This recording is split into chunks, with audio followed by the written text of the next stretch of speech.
saw this video. I don't know if you guys are familiar with a term called kayfabe. Say that again. Kayfabe. It's like a new term. Like I feel like it was just made up in the recent months. What is it? It's spelled Kayfabe, and it's basically saying how people, like arts in today's society, we take truth just for face value. Like it doesn't have to be anything factual. And they used a metaphor for pro wrestling as a metaphor. So the stuff like that Kanye says, like, it's outlandish. It doesn't necessarily have to be true. But because it's being fed to us every day, Donald Trump was also one of the people who they say practices kayfabe. Like, they can make up their own narratives to, like, and people will believe it. Like, so the metaphor to pro wrestling is relevant because it's like the people in the stadium can see that when they're slapping them, like they're not fake as hell. Yeah, that is fake, but they're reacting to it like it's real. So it's the same thing with, like, you know, like Kanye, like on the streets it's called the gift of gab. Yeah, exactly. Just like selling something. I mean, and yeah, that's how you do Trump it. Was good at it, and that's the thing. Kanye's Like, good at it. I don't want to judge Kanye personally when he's doing this because I feel like he's doing it as a businessman. Like, I'm like, I don't know if he really feels like this or he just knows that he's gonna get attention and that's gonna bring him revenue. Yeah, that was my next thing. Like, do you guys really think he feel this way? Nah, I don't. I feel it like it's just like nonsensical to like the stuff that he's saying. Like nobody would like. That's his color would say that. I mean, honestly, I don't know. There have been Uncle Toms for years. That's why the term is around, you know. So. I feel like if you could change for money and it's all over, it's like what you're doing is just for a profit. Like you're not looking out for the people. Yeah, you have a huge platform, and it's like, and that was my next thing. You lose a lot like, of people. Him being a black man and a rapper, like you should use that platform, you know, to help. Yeah. The thing is, though, he probably look at artists like Talib Kweli and Lupe, and he'd be like, damn, like, you know, like, I'm not saying what he's doing is right, but it's like some people sell, the term selling out has been around for a while, but like people do that, like, you know, because they know. And that's my thing. It's like, I don't know if I can say he personally feels the way he's saying it. I'm not saying what he's saying is right. That's just bullshit. But, like, I think that he's trying to do it to just garner attention for himself and for his campaign, whatever that may be. Because I don't know what's going on. I think that's the problem. It's like, you're doing this for attention or record sale, whatever you're doing it for. It's like, I mean, it's not like he needs the money. You hurting a lot of people. I know a lot of people that were hurt. I was hurt shit, man. Hell yeah, I was. Super Kanye fan. I was hurt. That late registration, I used to play that shit every day. Yeah. As soon as he got with Kim Kardashian. Oh, man. That's not them ladies. Let's not even get into that. I mean, honestly, like, you know, after Kanye's mom, after Donda died, and, you know, it was, you know, what was the album that came out in 2009 with Monster on it? What was that album? Wasn't that 808 Fantasy? Oh, yeah. My Beautiful Dark Twisted. That one, yeah. It was extremely dark and twisted and strange. And then, I mean, it kind of just took a down, was like a down spiral from there. Does he suffer from mental illness? Like, didn't he say he was suffering from mental illness? I would imagine so. I would think so. Like maybe bipolar, you know, a little bit of this and a little bit. I mean, we all do at the end of the day, but I mean, you know, for sure. I wanted to. Kanye West, I really hope he is getting some kind of therapy. Yeah, he needs it.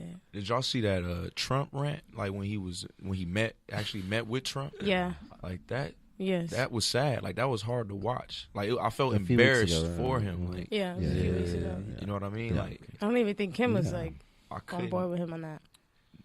Once he started rocking the baby blue contacts, man, that's what said. We lost one. Yeah. Get him a jersey. Right. He's on another squad. Man. For real. Yeah. Trade him for somebody else. in the draft, the racial draft. But speaking of Kanye with it, you know, saying he has mental illness, I feel like it's not talked about enough.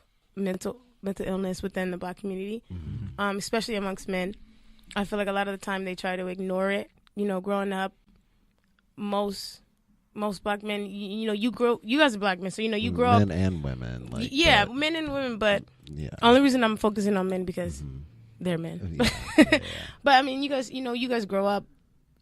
growing up in a black household, it's not the norm to go seek therapy or something like that. Like, you know, like I said, I feel like mental illness is not talked about enough amongst us, and I feel like it tends to just get swept under the rug, and I just feel like it definitely it hinders us. And I feel, what do you guys think? Like, do you guys think that it is an actual thing? Oh, for sure. I honestly, man, growing up, I feel like you're kind of, and not from my parents, but more so from my peers and like the neighborhood I grew up in. I was taught like to not have self-control. Like having self-control meant you was like a sucker. Yeah, like, you know, somebody say something, you just fire off on them and knock them out. And it's like, as I got older, I realized how much damage that did when I couldn't control myself and I was angry all the time. And it'd be days where I'm like, all I could do was, and all I was shown was to like pray about it. And it's like, that's just kind of hard, praying about a problem you've had your whole life. Yeah. And it's I mean, sometimes it helps to just talk about it. Yeah. Talking. Like actually talking to someone, yes. You know to what get I mean? Response, Yeah, honestly, as a kid, if I would have told my parents I wanted to go to therapy, they probably be like, what the hell's wrong with you? That's what my dad was. Like, you better pray to God. Well, I mean, that's so common in the black community. It's like, you know, everybody, you know, our therapy commonly is like, you know, prayer, church, a bath. You know, take a bath. You know, take a bath and some take a nap and pray. But it's like sometimes, more than sometimes, you need to talk to a trained professional. Exactly. Who is familiar with the mind and the brain and like how and why people may feel and go through the things that they go through in life. And I mean, just talk about that. You know, just talking is really important. Talking is so important. I think a lot of people forget like how therapeutic talking can be. Talking is therapy. Talking is definitely therapy.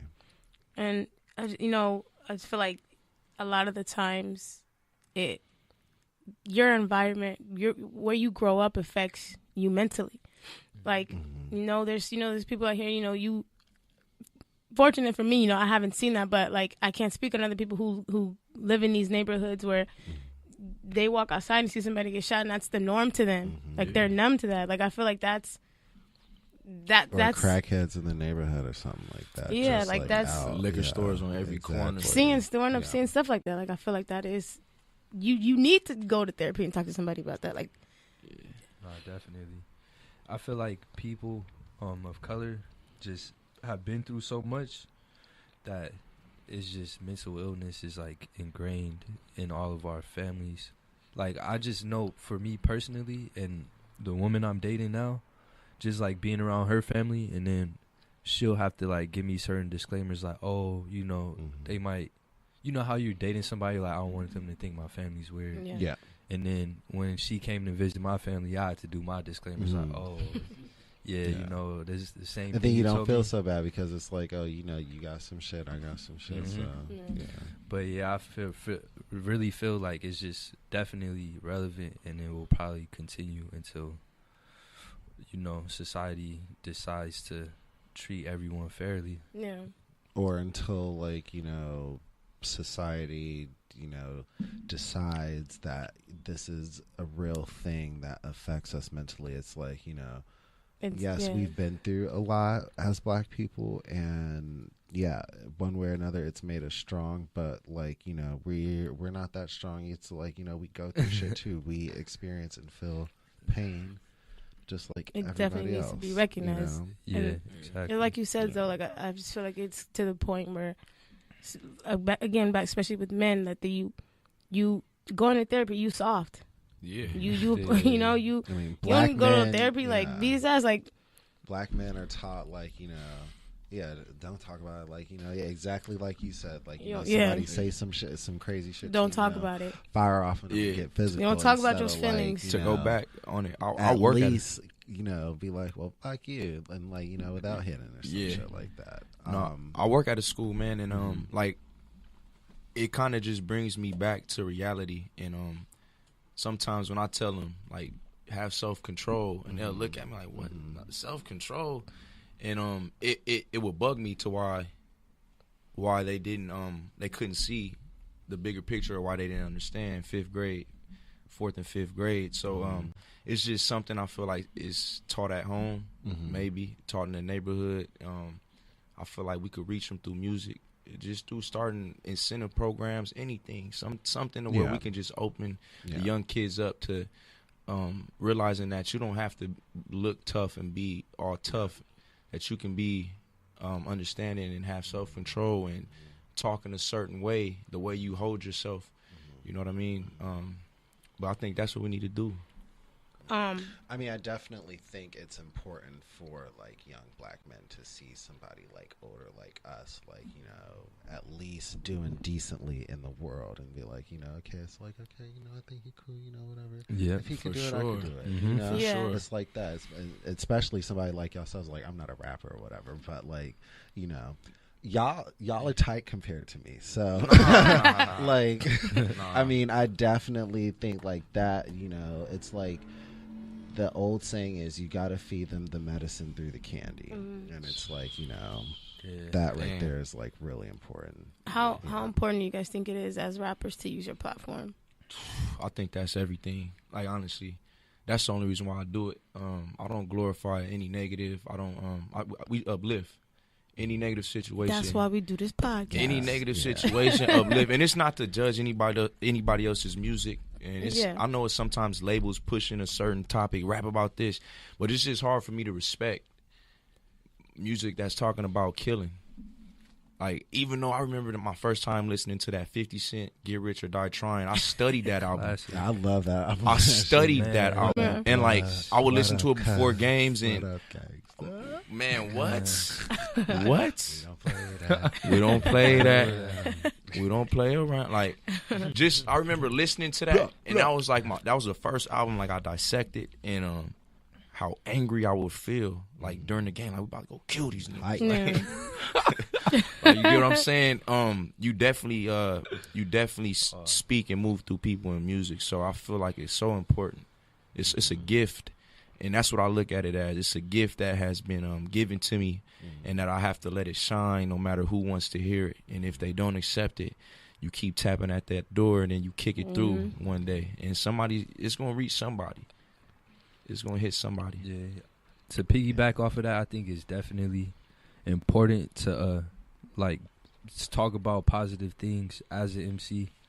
Me and him always used to rap just as a hobby, but like when we realized that we had a voice and that we were leaders in our community, we definitely started to like take the message in the music way more seriously. And Cypher Complete, like even behind the name, is kind of like all about unity. Yeah. You know, a Cypher is a circle of people, and then Complete is like you want your unit to be tight, and like, you know, you have to complete everything. So it's different parts to a team, and just, you know, that's really what we try to like emulate through our name, through our music. You know, is unity and community. Yeah, for sure. I miss Rap City, the basement. Man, yo, man. Don't even get me started on that. B team in the same. Missed that old B team. All right, well, we got to wrap it up. It was our pleasure. Yeah, I appreciate you guys so much for coming. Thank you, guys. Keep doing what y'all doing. We have again. Zoe the Third. Yeah. You can find me on Instagram at ZOTH3RD. And Prince of the Ghetto, POG. You can find me on IG at _ Prince of the Ghetto, spelled how it is in the dictionary. All right. Again, we appreciate you guys so much. My name is Deasia, and I'm Omari. And we'll see you guys next time. We love y'all. Peace. Shout out to the chicks who shared lunch in the cafeteria. Gunshot to the feds who pump crack in my area. Pizza my mom. Wicked cancer that editor. Equipped with a chisel etched tombstones for competitors. Contracept like a condom. The chivalrous dime. Built for the grind. Always got some real to spill from his mind. Don't trip. Cut till with the time. Let the flesh heal and continue to grind. Rise like the sun when haters throw shade, they can't inhibit your shine. Lyrics is fine like wine that's been sitting for 9 decades in the cellar since being picked from the vine. Rhythm is mine, I spit to give vision to blind.